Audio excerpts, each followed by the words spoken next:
Hello, boys and girls. Today for reading, we're going to be looking at this story. It's called Too Many Pumpkins, and it's written by Linda White and illustrated by Megan Lloyd.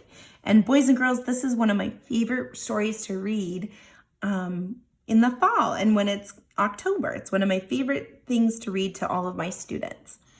This is our front cover, and here's our back cover. And something that's fun about this is if you open it up, the picture goes across both pages. It's called a 2-page spread.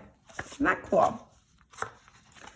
All right, let's read this. Every year at springtime, Rebecca Estelle planted just enough seeds in her garden to grow vegetables for a long winter. She planted carrots and beets, tomatoes and peas, corns and rutabagas. She grew a little bit of everything, except pumpkins. Rebecca Estelle hated pumpkins. When she was a little girl, money had been scarce, and for an entire month, all there had been to eat were pumpkins. Baked pumpkins, steamed pumpkins, boiled pumpkins, stewed pumpkins, mashed pumpkins, rotten pumpkins, breakfast pumpkins, lunch pumpkins, dinner pumpkins. Enough pumpkins! When things finally improved and there was enough money to buy food, Rebecca Estelle decided she would never eat pumpkins again, or even look at one, not ever. And she didn't until one autumn day after Rebecca Estelle's hair had turned snowy white. She was raking the leaves that fell each fall from her black walnut tree, and her cat Esmeralda was scattering them just as quickly. All of a sudden, the pumpkin truck passed by. Oh, she heard it coming, and she knew what it was. It rumbled by at harvest time every year, and she turned her back and concentrated hard on picking up the last fallen leaf. And she managed to ignore the truck until... Splat! An enormous pumpkin tumbled off the truck and smashed into slimy orange smithereens all over the edge of her yard. "Come back here and get this pumpkin," she yelled. But the driver sped away. Look at that. And she does not like pumpkins. "Well, I won't touch it," Rebecca Estelle insisted, getting her shovel from the barn. "And I won't look at it," she added as she shoveled dirt on top of the pumpkin pieces. "I won't think about that pumpkin ever again," she declared. And she didn't until spring. When Rebecca Estelle was admiring the new sprouts in her garden, she noticed that Esmeralda was playing in some weird big green leaves growing at the edge of the yard. "How curious," she said, going over to inspect them. "I didn't plant anything here. What do you think this is?" Then Rebecca Estelle remembered the pumpkin truck and the slimy pumpkin smithereens. "Pumpkins!" she cried in disgust. "Come out of there, Esmeralda. I will not water those plants. I will not tend to them. I will ignore them, and they will die." She picked up Esmeralda and stomped inside. But a week later, when Rebecca Estelle peered out her window, she saw the vines had grown. She tramped to the barn, got her garden tools out, and went to work cutting on the vines. Now there will be no pumpkins. She smiled and went back inside. But the next week, when she was weeding the garden, she noticed that the pumpkin vines had grown back. Rebecca marched inside and snapped the curtains shut. "Well, the only thing I can do is ignore them. They won't grow if I don't take care of them." So rain or shine, all spring and summer, she never looked out the front window. She used only the back door and never even looked once at the vines. And neither did Esmeralda.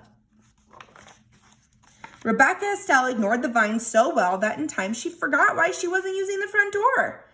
Until one autumn day, when she and Esmeralda went to rake the leaves that fell each fall from the black walnut tree in the front of her house, what do you think she saw? What's going to be there?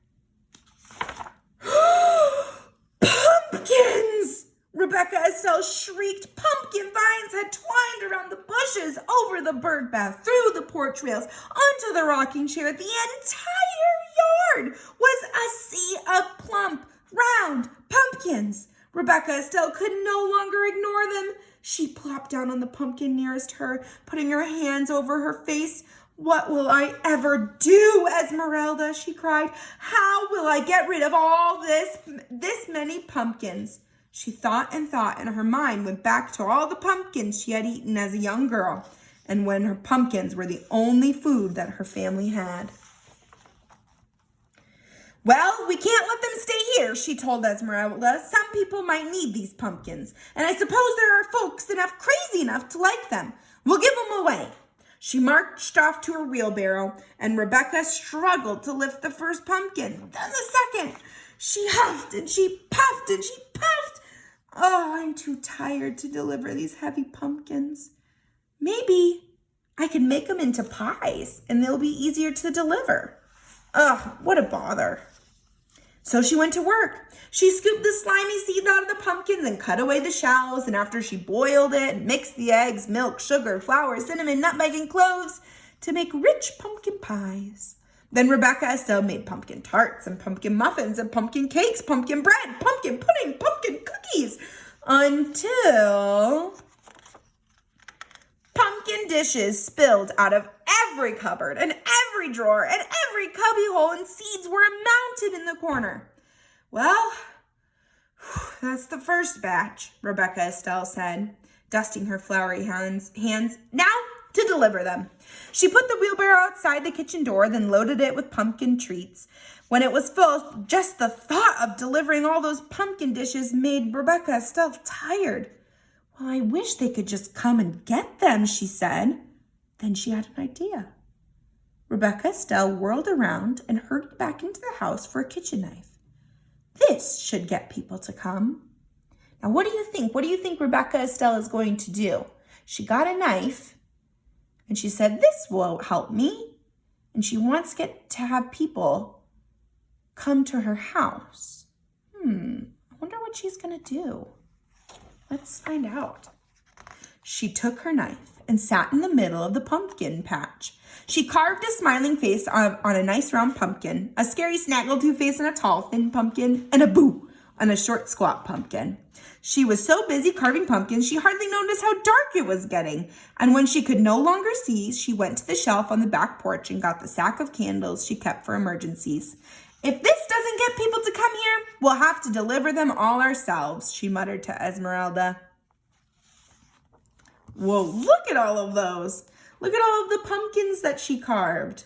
Look at all these jack-o'-lanterns. Rebecca Estelle peered into the darkness for a long time. She didn't see anything. Still, she watched. Until finally she saw a light, faint at first, then brighter, and then more lights bobbing through the night.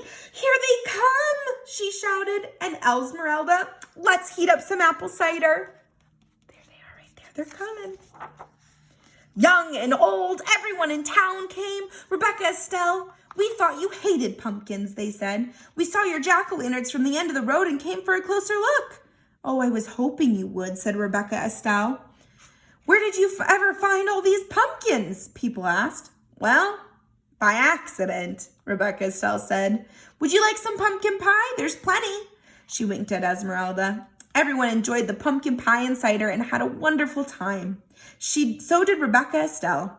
And when they were ready to go home, she made sure each carried a jack-o'-lantern, a bag of seeds for roasting, and a pumpkin treat.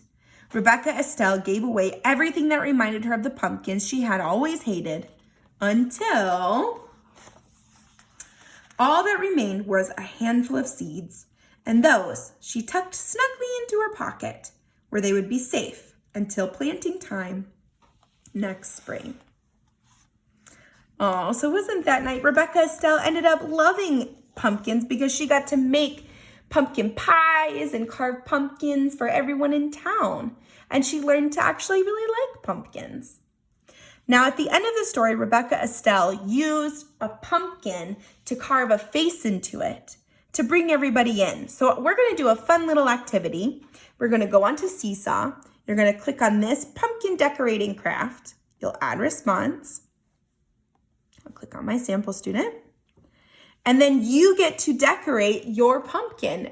Just like how Rebecca Estelle carved out her pumpkin, I want you to decorate a pumpkin. So use your finger tool and you can move the different faces over to your pumpkin and the different eyes. You could add a nose.